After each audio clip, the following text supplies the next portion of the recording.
Where exactly within the planning scheme does it state that extensions to the side of a house in the TBC overlay triggers a DA? This is the question that was actually posed to me roughly a week ago by a building design professional. So I thought, hey, why don't I use this week's video to share the answer that I gave him with you guys? Now, when it comes to TBC overlay, you kind of need to approach it from the total opposite direction.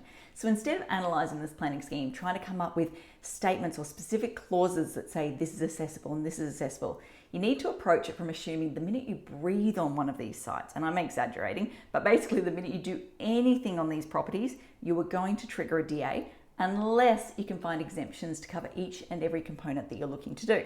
Let me jump behind the computer and show you what I mean.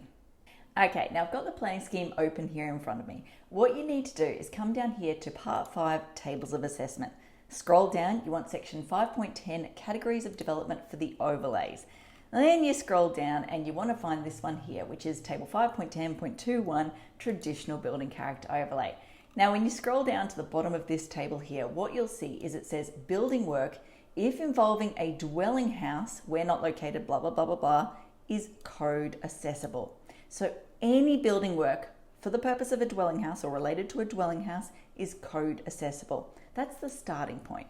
Then what we need to do is come back here and you want to go Section 5.3 Categories of Development Assessment, come down to Prescribed Accepted Development, aka 5.3.4.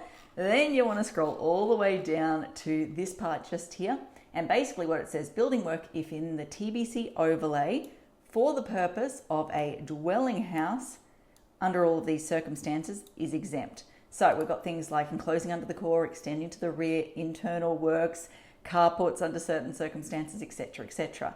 So what I've just shown you there, the legislation essentially says any building work for the purpose of a dwelling house in the TBC overlay is code accessible unless you meet criteria A, B, C, D, E, F, G, or H. Hopefully that makes sense. Okay, I think that covers off everything I want to talk about today. As I always like to say, until next time, thanks for watching. For all you red tape lovers out there, I have one thing to say. Well, no, actually, I've got three. Number one, the advice provided in these videos is general in nature. It's not site-specific.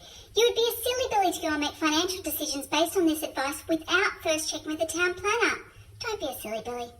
Number two, Brisbane town planning is in no way linked to Brisbane City Council. The views expressed in these videos are my own, not council's. So if you don't like them, blame me, not council. Number three, what was my number three? Oh yeah, the views expressed in these videos are accurate at the time of recording. If you're watching this video back 10 years from now, the views may not be so accurate. That's all. Bye.